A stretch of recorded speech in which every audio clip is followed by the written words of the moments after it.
dengan rasa tenang. Sekarang umat Islam hampir mendekati fase-fase ketakutan itu enggak? Kalau untuk Timur Tengah Pak, udah takut semuanya. Orang-orang yang berimannya. Indonesia sudah mulai begini. Makin kesananya, lihat. Seluruh jantung orang-orang yang beriman dan yang beramal soleh, badampuang-dampuang. Kata orang Padang, badampuang-dampuang. Apa itu? Berdegup-degup dengan, berdebar-debar dengan keras. Fase ini Allah tukar dengan rasa aman nanti ketika khilafah tegak. Itu janji Allah ya. Jadi dari ayat ini fase kelima hak. Fase kelima itu pasti terjadi dari ayat ini. Tapi apa yang dikatakan CIA 2020 nggak usah jadi keyakinan kita. Cukup sekedar tahu. Apa yang dikatakan KGB 2025 cukup sekedar tahu. Baik. Bukti yang keberapa baru? Yang kedua, bahwa kita sudah dekat, kita ada di fase keempat. Fase keempatnya di ujung enggak? Yes. Bagaimana cara kita mengetahuinya? Yuk kita lihat. Saya buat di situ ada tanda besar kiamat yang kedua apa? Begini. Rasulullah bersabda, sebelum terjadi kiamat akan muncul terlebih dahulu 10 tanda-tanda besar kiamat. Tidak akan terjadi kiamat sampai 10 tanda ini muncul. Bila tanda yang pertama sudah keluar, yang kedua langsung menyusul, nggak pakai lama. Yang ketiga menyusul lagi lebih cepat. Yang keempat menyusul lagi lebih cepat.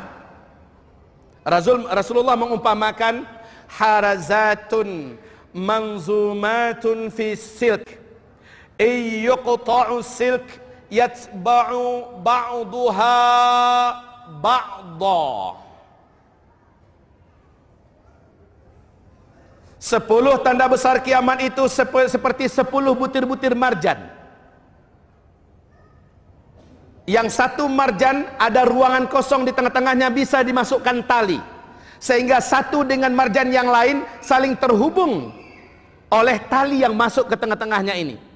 Harazatun manzumatun fi silk. Seluruhnya terhubung kayak butir tasbih Pak, yang dihubungkan oleh tali di tengah-tengahnya ya. Di bagian bawahnya dikasih simpul, lalu disantung, apa bahasa Indonesianya ya? Dikasih simpul, kemudian dimatikan simpulnya, sehingga tertahanlah butiran-butiran marjan itu untuk keluar ya. Yuqta'u silk, yuqta'u silk.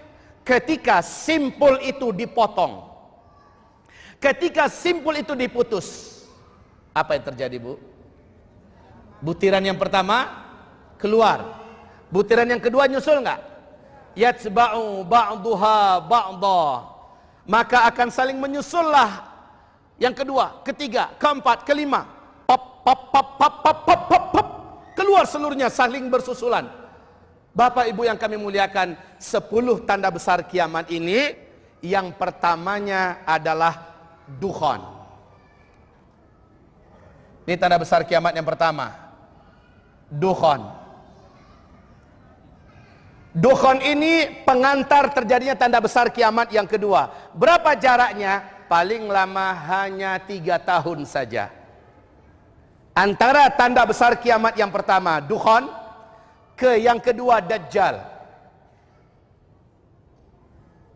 Saya akan sebutkan secara ringkas apa-apa saja itu dukhon, apa itu dajjal, ringkas saja. Mau lebih rinci, nanti tolong dengarkan ceramah saya judul demi judul di YouTube berkaitan tentang apa itu dukhon, apa itu dajjal dan seterusnya. Tapi baik, dukhon, dajjal, dan yang ketiga adalah Nabi Isa turun dari langit. Tugas terbesar Nabi Isa membunuh dajjal. Setelah Nabi Isa, terjadilah tanda besar kiamat yang keempat, yaitu lepasnya Ya'juj dan Ma'juj. Ini ada di surat Al-Kahfi tentang Ya'juj dan Ma'juj ini ya. Surat Al-Kahfi Allah menceritakan siapa itu bangsa Ya'juj dan Ma'juj. Manusia semua ini. Ini manusia, manusia, manusia. Kalau ini dukhon, ini adalah tanda alam yang satu bumi ikut merasakannya. Baik Bapak Ibu yang kami muliakan, Dukhon ini saat terjadi, seluruh teknologi di muka bumi ini sampai kita seluruhnya wafat serentak akan musnah. Manusia sudah tidak bisa lagi menikmati teknologi. Saat mana manusia sedang lagi gila-gilanya dengan teknologi, saat manusia sedang ada di puncak-puncak teknologi, mendadak Allah musnahkan seluruhnya. Mulai dari dukhon. Sebelum saya sebutkan tentang dukhon, saya cerita sedikit tentang Dajjal. Baru nanti saya ceritakan tentang dukhon. Tanda besar kiamat yang pertama adalah dukhon. Yang kedua adalah Dajjal. Dajjal ini siapa? Satu di antara makhluk Allah yang Allah panjangkan umurnya sampai hari kiamat. 5 makhluk Allah yang Allah panjangkan umurnya sampai hari kiamat. Seluruh malaikat, iblis, Dajjal, Ya'juj dan Ma'juj, dan Nabi Isa alaihissalam. Yang 5 ini Allah panjangkan umur mereka sampai hari kiamat. Dajjal ini anak keturunan Adam alaihissalam. Saya waktu di Sydney mendengarkan ceramah langsung live dari seorang ustadz kondang di televisi Indonesia. Live ya. Ada yang bertanya jamaahnya, Pak Ustadz, bukan pakai Pak ya, Ustadz, Dajjal itu sebenarnya siapa sih? Wah, jawabannya Pak, mirip kayak yang kita ilmi waktu kita SD dulu. Dajjal itu manusia yang sangat tinggi, besar.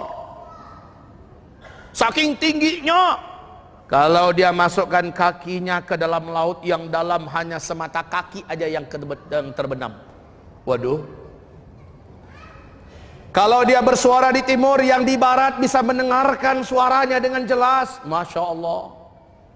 Kalau dia melangkah, sekian negara bisa terlintasi 1 kali langkah saja. Waduh. Kalau dia kencing 1 kota, banjir itu kota. Tuh. Ya Rab. Ini zaman masih gini jawabannya. Jawaban jadul amat, Pak. Saya waktu SD memang kayak gitu yang saya ketahui tentang Dajjal. Dengan tampang 1 mata, ya kan? Oh, Masya Allah. Tidak. Rasulullah merinci tentang bentuk Dajjal ini.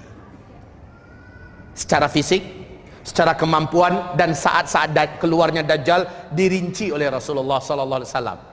Rasul berkata, Dajjal hanya akan keluar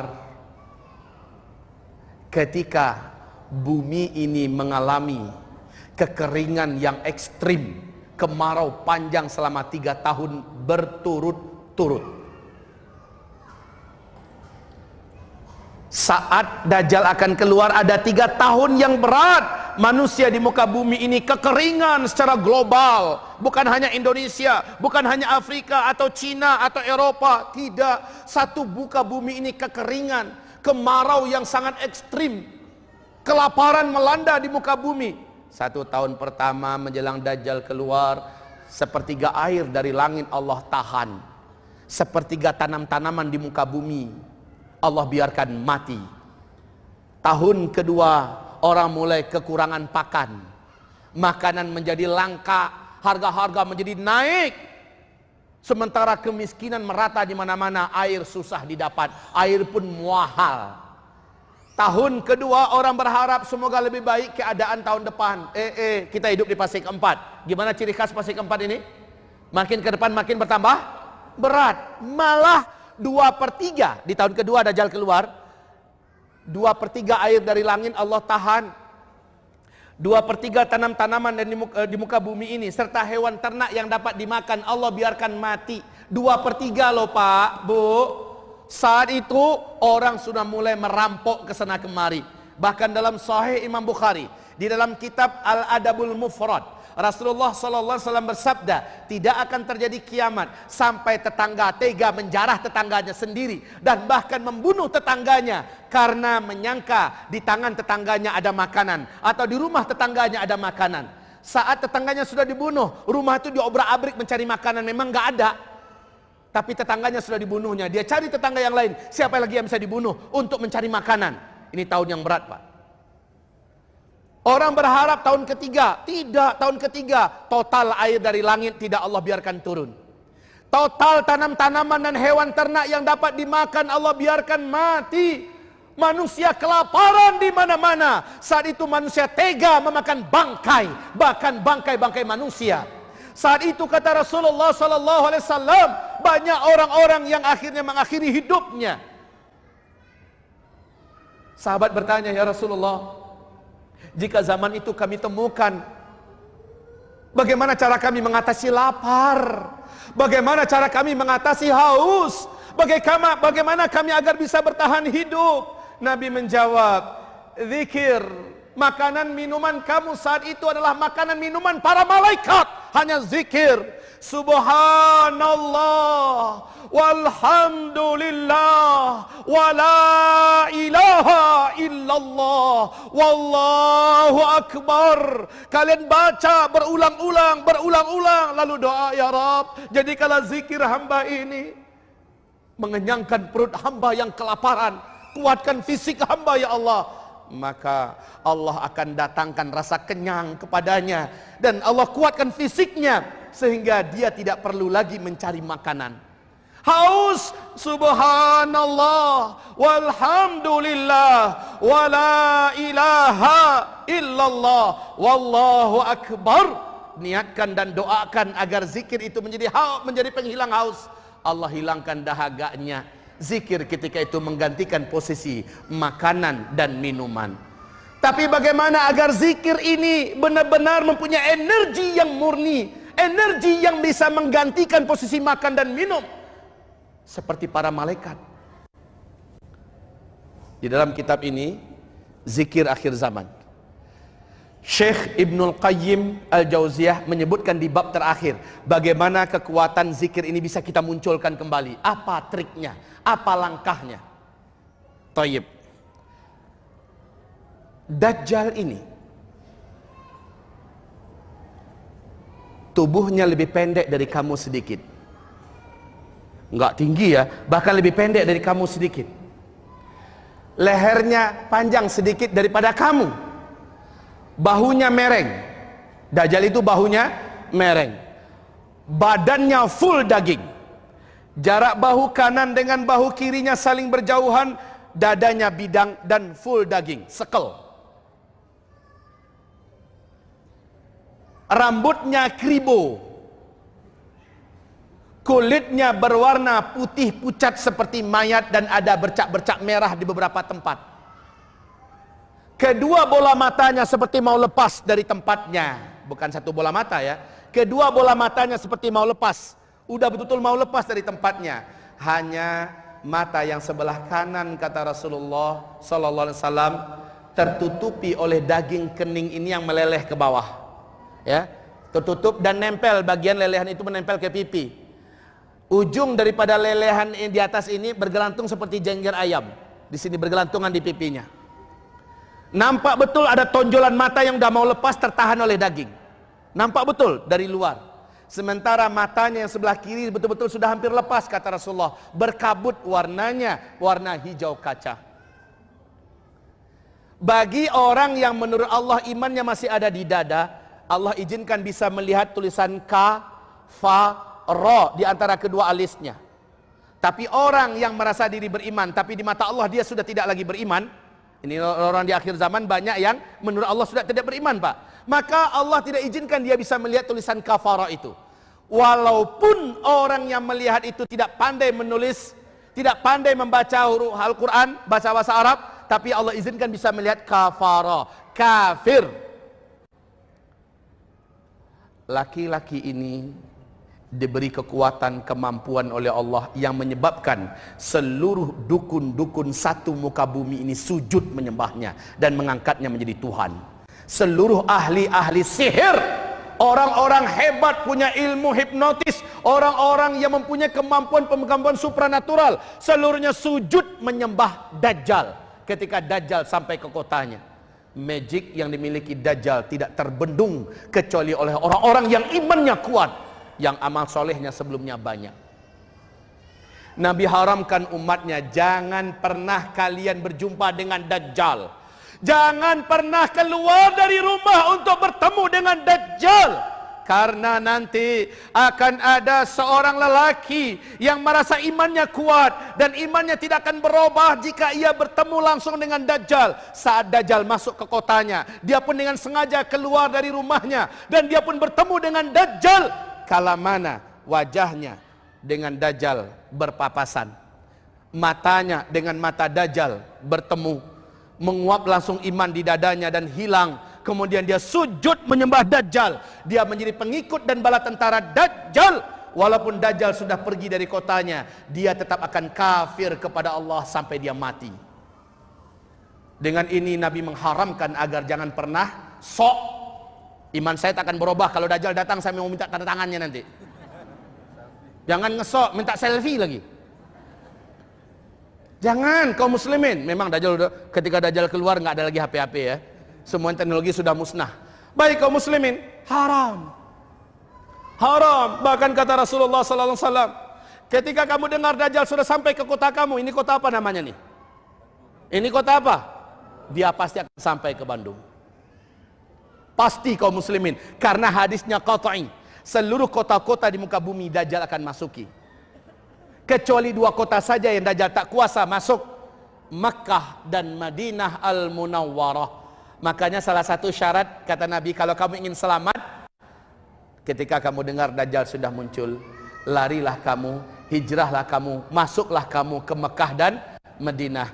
Karena dua kota ini ketika Dajjal keluar dilindungi dan dijaga oleh para malaikat-malaikat Allah yang menghunus pedang terbuka.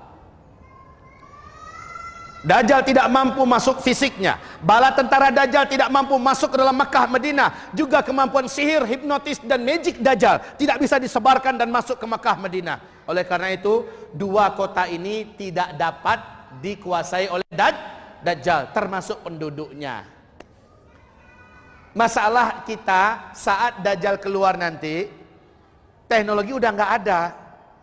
Gimana kita yang di Indonesia bisa lari ke Mekah, ke Madinah, ya kan? Nggak ada pesawat. Gimana solusinya? Nabi menyebutkan solusinya. Di kitab ini ada 6 cara agar kamu selamat dari Dajjal. Salah satunya adalah masuklah ke Mekah atau ke Madinah. Yang lainnya Nabi mengatakan wajib kamu menghafal surat Al-Kahfi 10 ayat pertama atau 10 ayat terakhir. Wajib dihafal. Dan hafalan kita harus selancar membaca Al-Fatihah. Berarti setelah hafal, baca tiap hari. Baca tiap hari. Baca tiap hari. Nanti ketika kamu dengar Dajjal sudah sampai ke kota kamu, hai kaum lelaki, kata Rasulullah, bawa istri-istri kamu masukkan ke rumah. Cari ibu kamu masukkan ke rumah. Anak-anak gadis kamu, saudara-saudara perempuan kamu, bawa mereka masukkan ke dalam rumah. Ikatlah kaki mereka, ikatlah tangan mereka, tambatkanlah tali itu di tiang-tiang rumah kamu. Tutupi pintu rumah kamu rapat-rapat, tutupi jendela rapat-rapat, dan di dalam rumah baca surat Al-Kahfi. Kenapa harus wanita yang diikat, Pak? Karena wanita pada saat itu ketika Dajjal keluar adalah pengikut terbanyak Dajjal nanti kaum wanita. Kalau masih hidup Bapak, selamatkan. Tapi sebelum Dajjal keluar, kayaknya bapak-bapak udah banyak yang di alam barzakh. Mumpung yang mendengarkan ceramah ini bisa jadi sepertiganya atau seperempatnya masih hidup. Nah, selamatkan keluarganya yang perempuan. Dengar Dajjal udah nyampe ke Bandung, ikat mereka semua di dalam rumah. Ini perintah Rasul, ya. Ini nggak ada pelanggaran HAM udah habis ketika itu. Kaum muslimin yang kami muliakan, Dajjal di mana masuk, dia sebarkan magicnya, dia sebarkan hipnotisnya, dia kembangkan sihirnya. Ke arah langit dia menunjuk. Langsung di langit yang sudah sekian tahun tidak datang awan, mendatang awan, entah dari mana datangnya. Kemudian dia isyaratkan, air pun turun dengan lebat. Bumi yang gersang dan tandus langsung tumbuh rumput-rumput yang hijau. Persis kayak permainan komputer, Pak. Langsung menghijau tanah yang tandus tadi. Hewan ternak yang sudah menjadi bangkai dan menjadi tulang belulang berbungkus langsung dengan daging. Langsung berdiri dengan tubuh yang gemuk dengan susu-susu yang penuh. Dan hewan itu berbunyi. Dia tunjuk ke arah kuburan manapun, maka siapa yang pernah dikuburkan di sana, kata Rasulullah, akan bangkit kembali manusia yang pernah dikuburkan di situ. Tapi dalam keadaan utuh seolah-olah belum pernah meninggal.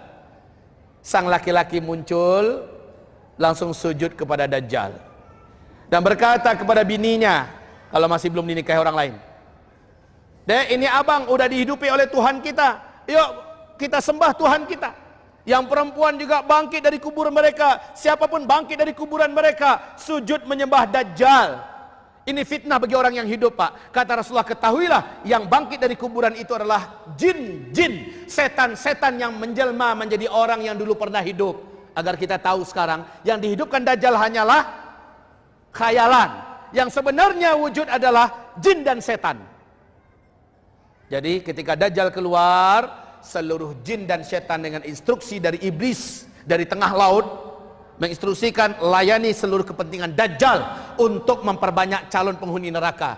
Di fase keempat ini, setan jin dan setan manusia bersatu padu untuk memperbanyak calon penghuni neraka di fase keempat. Fase ini sulit, umat Islam dipimpin oleh Nabi. Di sini sulit, umat Islam dipimpin oleh Khulafaur Rasyidin. Di sini juga sulit karena masih ada khilafah Islamiyah dengan konsep kerajaan. Di sini apalagi. Tapi di fase umat Islam tidak ada pemimpinan khilafahnya. Disinilah jin, setan dan setan manusia dan setan jin bersatu padu memperbanyak calon penghuni neraka di fase keempat. Apalagi dengan keluarnya Dajjal, iblis instruksikan ke seluruh setan yang ada, ke seluruh jin-jin yang mutamarrid agar bersatu dan melayani kepentingan Dajjal dalam rangka memperbanyak calon pengikut ahli neraka. Kaum muslimin, hamba-hamba Allah yang kami muliakan, sudah terbayang tadi bagaimana bentuk Dajjal? Sudah terbayang? Satu lagi yang saya belum sebutkan tadi. Dajjal itu kakinya ketika berjalan, kata Rasul, jempol kaki kanan dengan jempol kaki kirinya saling berdekatan. Dua mata kakinya saling berjauhan. Kalau dia berjalan, dia mampu melesat dengan kecepatan yang tidak ada satupun makhluk yang bisa seperti itu. Dari Bandung ke Jakarta, Dajjal seperti kecepatannya seperti kita ngirim SMS, Pak. Kirim SMS sekarang, masuk langsung sekarang. Menghilang di sini, tembus langsung di Jakarta. Menghilang di Jakarta, langsung sampai di Papua. Ibaratnya begitu, Bapak Ibu. Kecepatan Dajjal ini menjadikan manusia yakin dia adalah Tuhan. Oke. Dajjal, para pengikutnya ada 9 kelompok. Salah satu kelompok terkuat Dajjal di akhir zaman adalah Yahudi. Termasuk wanita, termasuk kelompok pengikut Dajjal. Dan kaum munafikin. Terkejut? Kan udah siaga 1 dari tadi. Tegangannya kan udah tinggi terus dari tadi. Mestinya jangan kaget lagi. Dan kaum munafikin, ketika Dajjal keluar, mereka akan menyembah Dajjal, sujud kepada Dajjal.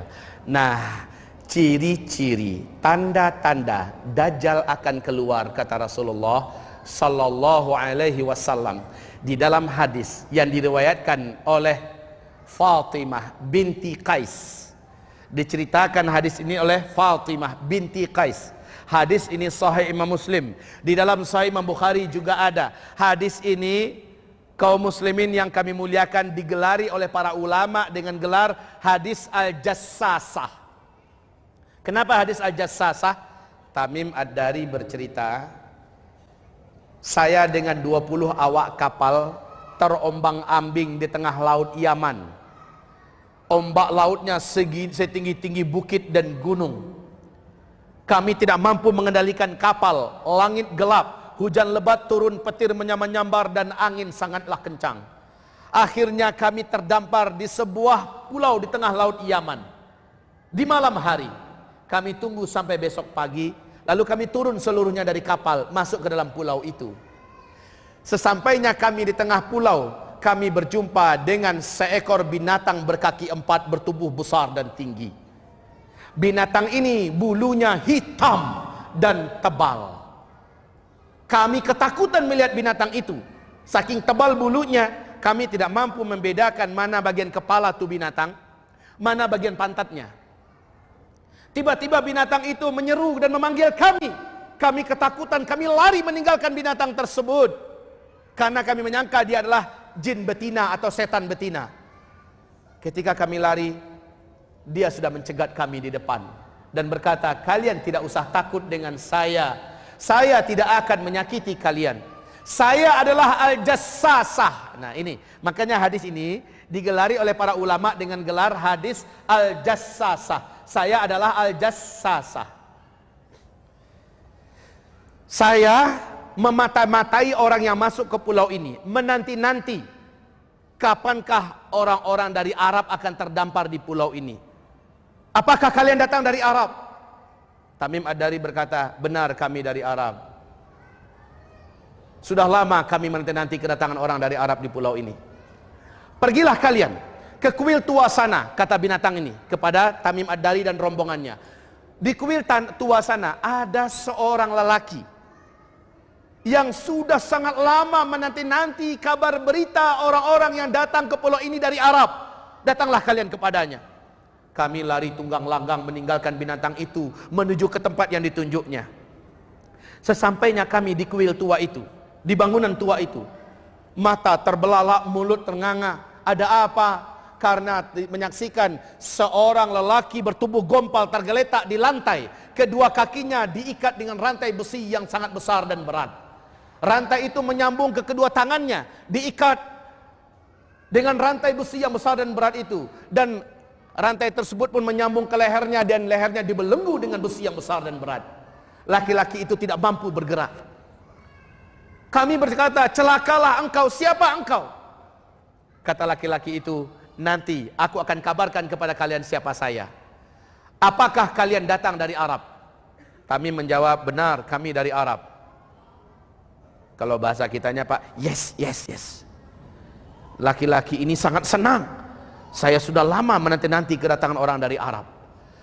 Apakah di Arab sudah muncul seorang lelaki ummi yang mengaku-ngaku sebagai nabi penutup, nabi terakhir, namanya Ahmad atau Muhammad? Udah muncul apa belum? Tamim menjawab, sudah.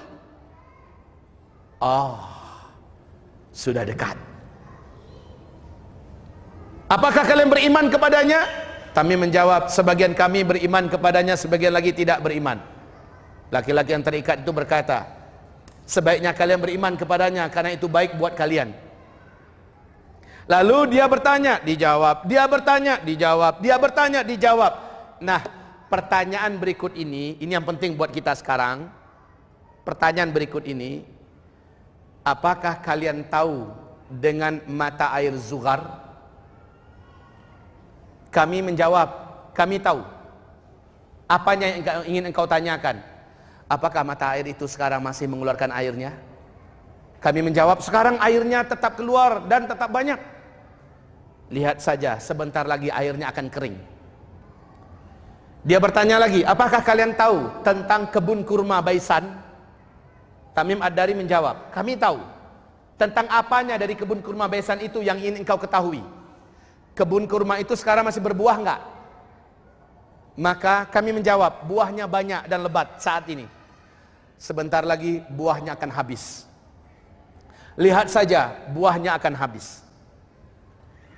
Dia bertanya lagi, kalian tahu tidak tentang Danau Tiberias? Kami menjawab, kami tahu persis Danau Tiberias itu. Tentang apa yang ingin engkau ketahui berkaitan dengan danau itu? Maka laki-laki yang terikat ini berkata, airnya sekarang masih banyak enggak? Kami menjawab, airnya banyak dan tidak kurang sedikit pun. Maka laki-laki yang terikat berkata, lihat, sebentar lagi airnya susut. Bila ini semua sudah terjadi, saat itu saya akan bebas. Saya akan lepas. Saya akan masuki seluruh kota-kota di muka bumi ini. Dan saya akan kuasai penduduk bumi ini. Saya akan diangkat dan dijadikan Tuhan oleh manusia. Dan hanya dua kota yang saya tidak benar-benar diizinkan masuk, Mekah dan Tibah. Kami pun akhirnya keluar dari pulau itu, kata Tamim. Lalu sesampainya di Arab, Tamim Ad-Dari berjumpa dengan Rasulullah, menyatakan syahadatnya masuk Islam. Dan dia menceritakan pengalamannya. Setelah mendengarkan ini, Rasulullah perintahkan muazzinnya kumandangkan azan. Manusia pun berkumpul. Rasulullah sallallahu alaihi wasallam naik ke atas mimbar dan mengatakan, barusan Tamim Ad-Dari menceritakan bla bla bla bla bla bla bla. Ketahuilah oleh kalian, lelaki yang ada di tengah pulau laut Yaman itu, dia adalah Dajjal. Dia adalah Dajjal. Seluruh nabi dan rasul yang diutus ke muka bumi ini telah memperingatkan umat mereka masing-masing, hati-hati dengan Dajjal, hati-hati dengan Dajjal. Ma baina khalqi Adam ila qiyamis sa'ah fitnatun akbar minad Dajjal. Sejak Bani Adam diciptakan sampai hari kiamat, tidak ada fitnah yang lebih berat, tidak ada fitnah yang lebih dahsyat, tidak ada fitnah yang lebih hebat melebihi fitnahnya Dajjal. Laki-laki itu adalah Dajjal. Ketahuilah dua kota yang tidak bisa dimasukinya, Mekah dan Tibah. Tibah itu adalah Madinah ini. Madinah ini adalah Tibah. Kaum muslimin, nanti Dajjal saking keselnya masuk Mekah nggak bisa, masuk Madinah juga terhalang. Saat itu kata Rasulullah, 7 pintu Madinah terhalang untuk dimasuki oleh Dajjal. Allahu Akbar. Sekarang ini Bapak Ibu, Madinah Al-Munawwarah, pintu gerbangnya masuk ke Madinah ada 7 gerbang saat ini. Subhanallah. Kemudian Dajjal akan naik ke suatu bukit di luar kota Madinah. Di atas bukit itu dia menunjuk ke arah Masjid Nabawi. Itu adalah istana putihnya si Ahmad. Itu adalah istana putihnya si Ahmad. Ahmad ini siapa? Muhammad. Kan Nabi sendiri mengatakan, saya adalah Muhammad, saya adalah Ahmad. Itu adalah istana putihnya si Ahmad. Dajjal mengatakan itu. Perlu saya informasikan kepada Bapak Ibu, salah satu nubuat Nabi yang menakjubkan. Masjid Nabawi dulu ketika Nabi melafazkan cerita tentang Dajjal ini, masih seperti apa kondisinya? Lantainya aja masih tanah, Pak. Tiang-tiangnya masih tiang-tiang pohon kurma. Dinding pun belum ada. Loteng dan atapnya masih daun pelepah kurma. Ya, mana sah disebut dengan istana putih? Lah, kondisi An-Nabawi sekarang udah mirip nggak? Udah mirip istana putihnya? Iya, mirip banget. Udah mirip istana Bapak Ibu. Dan ketahuilah bukit yang dinaikinya itu Rasulullah mengatakan Bukit Khabisyah. Yang mana para ulama mengatakan Bukit Khabisyah itu adalah bukitnya Bukit Garam. Sekarang Allah, saya nggak ngerti kenapa di atas satu bukit di luar kota Madinah sudah dibangun istana kerajaan untuk kota Madinah oleh kerajaan Arab Saudi. Di sana dibangun, dan para ulama mengatakan itu adalah Bukit Garam, itu adalah Bukit Dajjal. Di atas bukit itu nanti Dajjal akan naik dan menunjuk ke arah kota Madinah. Pertanyaannya, kenapa di atas itu dipersiapkan istana dan dibuat istana oleh kerajaan Arab Saudi? Jawabannya entah. Kenapa di sana dibangun? Entah, saya nggak tahu. Tapi sudah dibangun di sana, Pak. Disitulah Dajjal nanti akan menghentakkan kakinya 3 kali sambil melihat berang ke arah kota Madinah. Dihentakkan kakinya 3 kali. Kota Madinah menjadi gempa. Oh, saktinya luar biasa, Pak. Dihentakkan 3 kali, gempalah kota Madinah. Seluruh orang musyrik, seluruh orang munafik yang ada dalam kota Madinah ketakutan dan mereka keluar. Mereka melihat kalau tidak gabung dengan Dajjal tidak akan selamat. Maka mereka pun keluar dari Madinah dan mereka pun menjadi pengikut dan penyembah Dajjal. Pada hari itu kata Rasulullah, Madinah Al-Munawwarah bersih dari orang-orang musyrik, bersih dari orang-orang munafik. Taib, kaum muslimin, 3 tanda yang ditanyakan tadi adalah tanda Dajjal akan keluar. Mari kita lihat sekarang keadaannya masing-masing. Kalau ada yang pegang HP, gadget, Android, silahkan persiapkan. Apa yang ditanyakan tadi? Mata air Zugar. Mata air Zugar ini masih di negeri Syam. Sekarang mata air Zugar Bapak Ibu sudah tidak mengeluarkan air 1 tetes pun. Sekarang ini. Yang kedua, kebun kurma Baisan. Di mana kebun kurma Baisan? Masih di Syam, perbatasan Yordania dengan Palestina. Kebun kurma Baisan ini sejak 6 tahun yang lalu buahnya sudah mulai rusak dan menjadi sedikit. Sejak 6 tahun yang lalu. Dan 2 tahun belakangan ini bukan saja sudah tidak berbuah 100%, Bu. Bahkan batangnya pun cenderung layu dan mati. Di Baisan, kebun kurma Baisan sepanjang sejarah buahnya nggak pernah rusak. Tapi sekarang sudah tidak berbuah 100%. Yang ketiga yang ditanyakannya adalah Danau Tiberias. Di mana Danau Tiberias? Sumber air, sumber hidup satu-satunya bangsa Yahudi di Israel adalah Danau Tiberias. Danau Tiberias ini sejak bumi terkembang tidak pernah susut dan berkurang airnya. Tapi Allahu Akbar, Danau Tiberias ini sejak tahun 2003 sampai 2013, hanya dalam 10 tahun saja. Jadi ini permukaan air danau. Ini dasarnya. Ya. Dari sini, dari permukaan ke dasar itu hanya 45 meter dalamnya, Bapak Ibu. Ya, hanya 45 meter saja. 2003 ke 2013, dalam 10 tahun permukaan danau ini sudah menyusut 16 meter. Allah. Sudah susut 16 meter. Sehingga 2012 di televisi resmi Israel, buka di YouTube, dengarkan ceramah pemerintahan Israel dan pengumuman resmi pemerintah Israel bagaimana kondisi Danau Tiberias. 2012 sudah diumumkan kepanikan secara nasional, ketakutan tentang nasib masa depan Israel di Palestina. Kenapa? Sumber air satu-satunya bangsa kera dan monyet ini hanya dari Danau Tiberias. Mereka nggak punya mata air yang lain. Mereka tidak punya sungai yang lain. Sementara air ini hanya dalam 10 tahun terakhir sudah susut 16 meter. Tidak tanggung-tanggung. Pada akhir 2015, tahun yang lalu, bahkan bagian yang paling menonjol dari dasar danau sudah kelihatan di permukaan. Ya, sudah kelihatan di permukaan. 3 minggu yang lalu, lain merah sudah lewat, masuk ke lain hitam. Sehingga sekarang pemerintah Israel dengan resmi mengumumkan masa depan sumber air bangsa Yahudi di Israel adalah air laut yang disuling. Kenapa? Air Danau Tiberias sudah tidak bisa diharapkan lagi. Ini tiga-tiganya. Mata air Zuhar, kebun kurma Baisan, dan air Danau Tiberias susut. Inilah yang menyebabkan Syekh bin Baz rahimahullah ketika dilaporkan oleh Syekh Mamduh tentang perkembangan Danau Tiberias yang terus menyusut, apa kata Syekh bin Baz? Hadza zamanu khurujid dajjal. Ini adalah zaman Dajjal itu akan keluar. Ini zamannya. Zaman saya hidup, zaman bapak ibu hidup, zaman kita Dajjal itu akan keluar. Wallahi, fitnah terberat yang ada di alam semesta sejak Allah ciptakan langit dan bumi adalah Dajjal. Dan Dajjal itu akan keluar di zaman kita. Makanya Nabi perintahkan, berlindunglah kamu dari Dajjal, berlindunglah kamu kepada Allah dari Dajjal.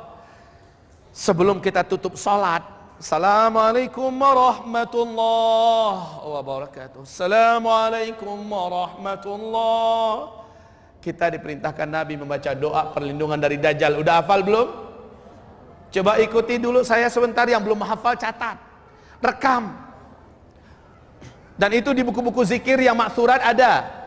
Baca, Allahumma inni a'udzubika min azabil qabri wa min azabil nar wa min fitnatil mahya wal mamat wa min fitnah al-masihid dajjal.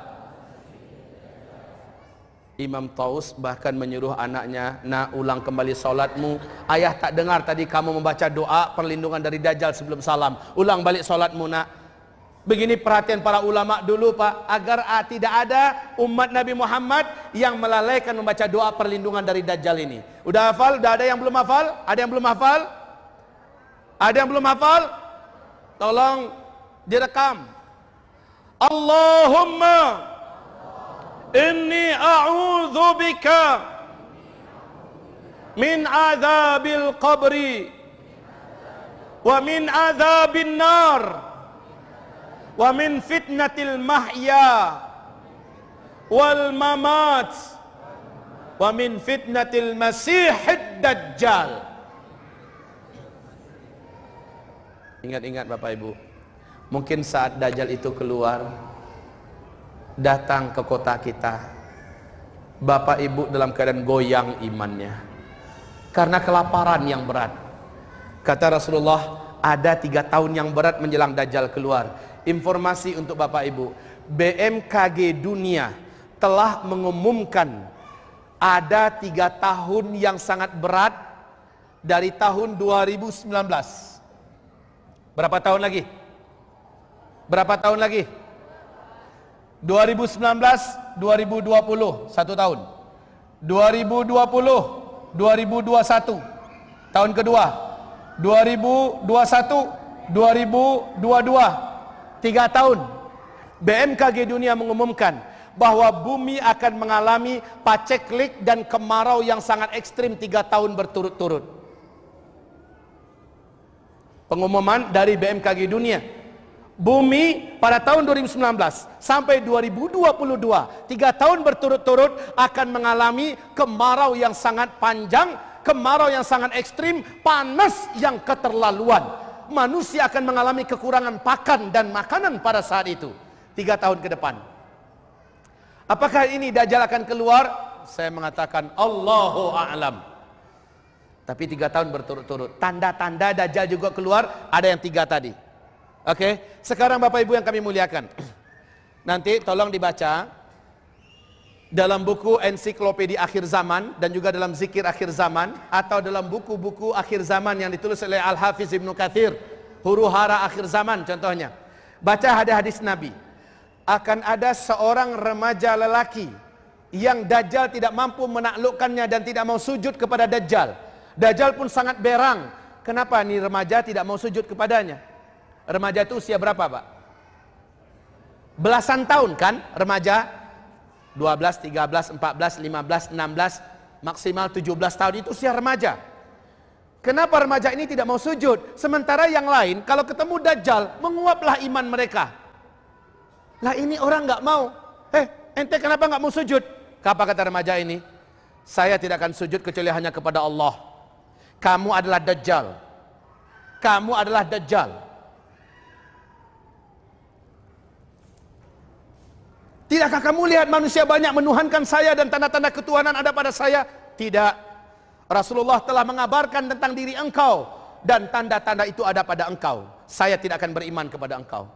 Dajjal marah, kata Rasulullah. Dijambaknya rambut laki-laki ini, tangan kanannya menggenggam gergaji. Lalu digergajilah batok kepala remaja ini hidup-hidup.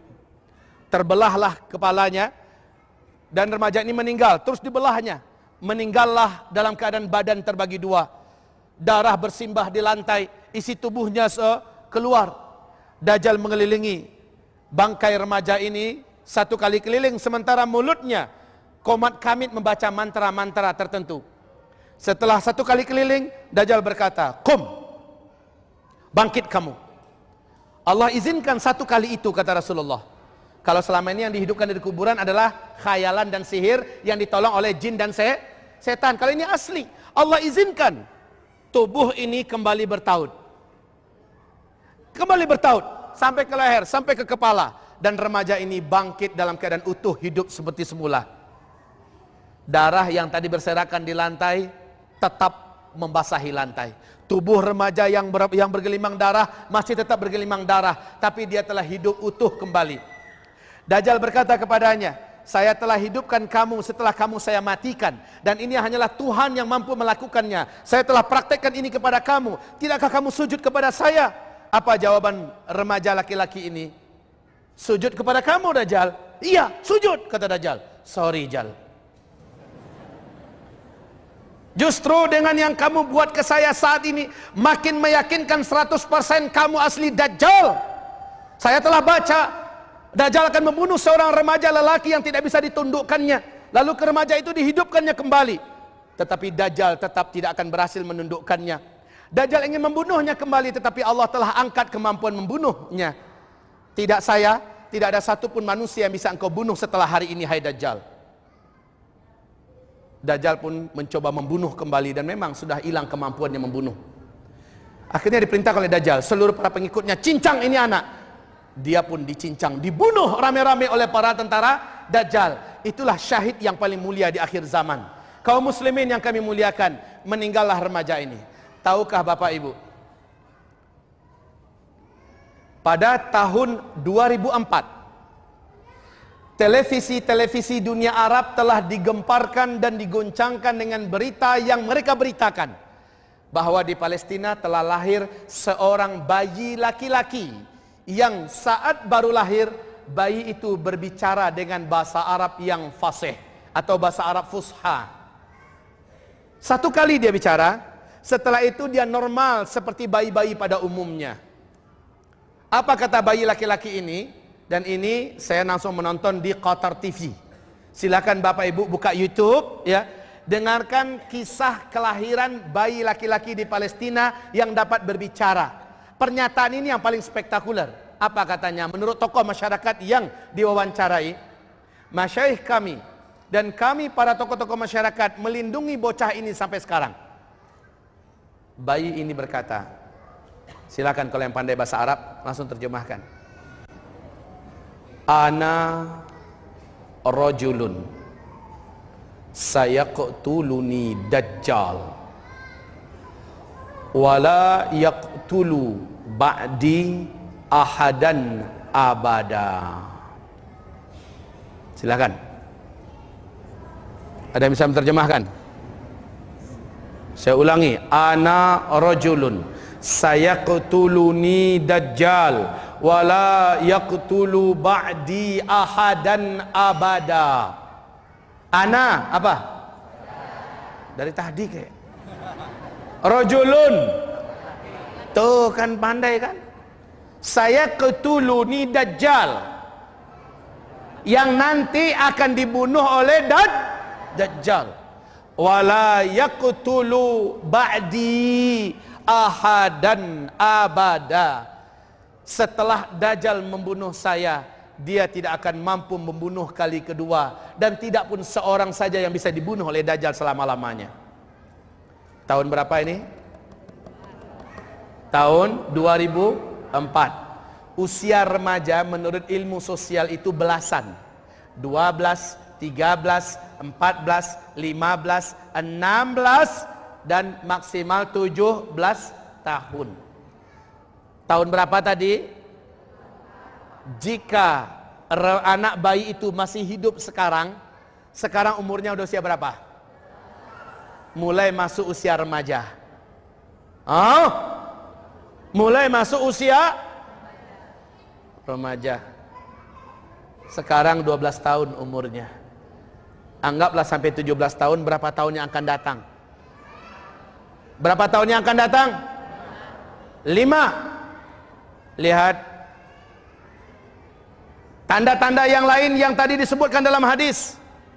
Ustadz, bisa jadi tentang berita bayi kecil yang lahir di Palestina itu dikarang-karang, dibuat-buat saja. Ini kan zaman banyak penipuan, banyak pembohongan. Setuju Bapak Ibu?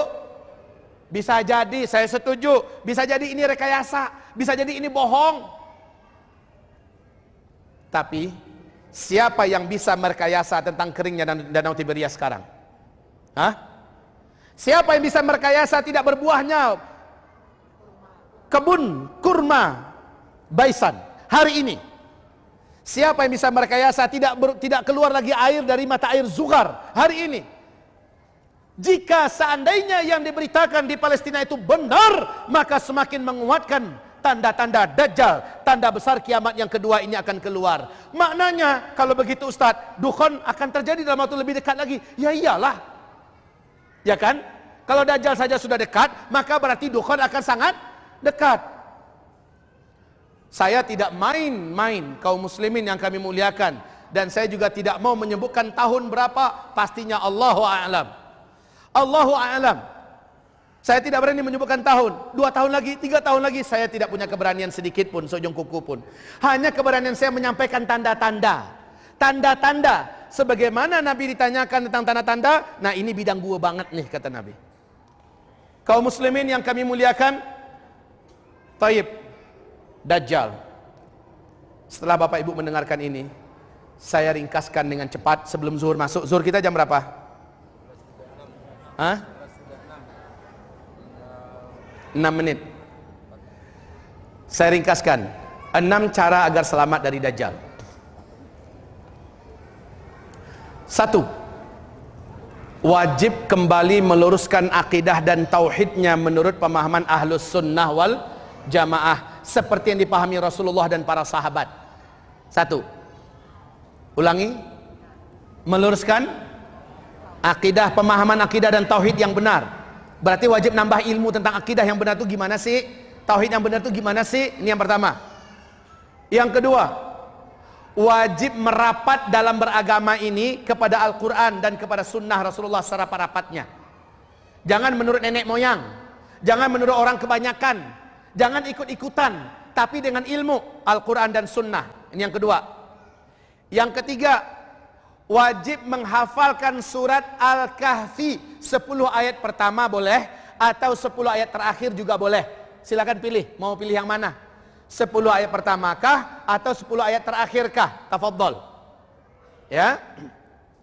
Yang keempat, kalau dekat tinggalnya dengan Mekah Madinah, segera larilah ke Mekah atau ke Madinah, niatkan hijrah menyelamatkan iman, masuklah ke kota Mekah dan Madinah. Masalahnya kita tidak tinggal di Mekah, dekat dengan Mekah juga tidak, pesawat juga udah nggak ada. Maka yang kelima, cara selamat dari Dajjal yang kelima. Yang kelima adalah pastikan kita masuk ke dalam rumah ketika Dajjal nyampe ke kota kita. Ya, bawa istri, bawa anak-anak gadis perempuan kita, bawa emak-emak kita masuk ke dalam rumah, ikatlah kaki dan tangan mereka, tambatkanlah di tali-tali di tiang rumah, tali-tali tersebut di tiang-tiang rumah. Tutup pintu rapat-rapat, tutup jendelanya rapat-rapat, dan kamu yang ada di rumah baca surat Al-Kahfi. Yang kelima. Yang keenam, kalau berpapasan dengan Dajjal di tengah jalan, nah ini yang nggak bisa kita hindari, ya kan? Kalau sempat berpapasan di jalan gimana? Rumah kita masih jauh, kita nggak punya rencana mau jumpa Dajjal, ketemu sama Dajjal dengan bala tentaranya. Saat itu kata Rasulullah SAW, dua pilihan kita. Dua pilihan kita. Pilihan yang pertama kata Rasulullah SAW, jika kamu melihat rombongan Dajjal, maka kamu segeralah berhenti di situ, tundukkan muka kamu, arahkan ke bumi, bacalah 10 ayat dari surah Al-Kahfi, 10 ayat pertama. Ulang-ulangi, selesai baca lagi, baca terus, sampai kamu tidak mendengar suara apapun lagi. Ternyata Dajjal dan para pengikutnya sudah berlalu. Ya, itu cara pertama. Atau kedua, ternyata kamu ketangkap oleh Dajjal. Berpapasan kan, duluan kelihatan oleh Dajjal. Nah, kata Dajjal, dapat. Maka Rasulullah memberikan solusi satu saja. Saat itu bacaan Al-Kahfi di depan Dajjal pun hampir tidak bermanfaat. Ini bagi yang hafal. Bagaimana yang nggak hafal? Tambah jadi. Dajjal akan paksa kamu memilih dua pilihan. Dari tangan kirinya Dajjal, kata Rasulullah, akan mengalir air yang sangat bening dan sangat besar air itu keluar. Sehingga kesananya, ke belakangnya terbentuk sungai yang sangat bening dari air yang mengalir. Dajjal berjalan, air sungai sebelah kirinya mengalir dan sumbernya adalah dari telapak tangannya. Masya Allah. Ketika manusia sudah lama tidak dapat air, sebelah kanannya, telapak tangan kanan Dajjal yang sebelah kanan, ini bukan X-Men ya, dari sebelah kanannya mengeluarkan api. Api ini sangat besar dan membentuk saluran air, membentuk saluran dari api, seperti ada sungai api. Kemana Dajjal berjalan, dua sungai ini mengiringinya, sungai dari air, sungai dari api. Maka kata Rasulullah, saat itu terjadi, kamu tidak dapat mengelak dari Dajjal, maka masukkanlah tubuh kamu, mulai dari kepala, masukkan ke dalam api itu, ya, ke dalam api. Lalu kamu akan dapatkan di dalam api itu ada air. Minumlah kamu dan masukkan seluruh tubuh kamu ke dalamnya. Kamu akan sampai di taman surga Allah sambil menunggu kiamat. artinya kita akan syahid, kita akan meninggal. Cuma dari luar kelihatan, oh lala, dia masukkan badannya ke api. Enggak, Nabi perintahkan masukkan badan kamu ke dalam api itu demi mempertahankan iman kamu. Masuklah ke dalam api itu, kamu akan sampai ke taman surganya Allah Subhanahu wa taala. Ini pilihannya, tidak ada pilihan yang lain. Ini 6 cara agar selamat dari Dajjal. Pembahasan kita berikutnya insya Allah selepas sholat zuhur, kita bicara tentang dukhan, dan ini yang terdekat dengan kita, tanda-tandanya. Semoga kita ada waktu. Persiapan dan amalan apakah yang harus kita persiapkan dalam rangka menanti waktu-waktu yang sangat dekat ini. Kalau ada waktu insya Allah, slide kita sudah siap, saya akan sampaikan. Mudah-mudahan lebih fokus setelah zuhur. Tahan laparnya dulu dikit ya, tahan laparnya dulu dikit. Habis sholat zuhur kalau makan, matanya redup Pak. Oke, baik kaum muslimin yang kami muliakan, pembahasan kita tadi ada di kitab Zikir Akhir Zaman. Di luar sana silakan dapatkan kitabnya. Ini akan jadi rujukan kita tentang persiapan-persiapan dan amalan akhir zaman. Mari kita tutup dulu dengan istighfar. Astaghfirullah, astaghfirullah, astaghfirullah. Subhanakallahumma bihamdika asyhadu an la ilaha illa anta astaghfiruka wa atubu ilaik. Assalamualaikum warahmatullahi wabarakatuh.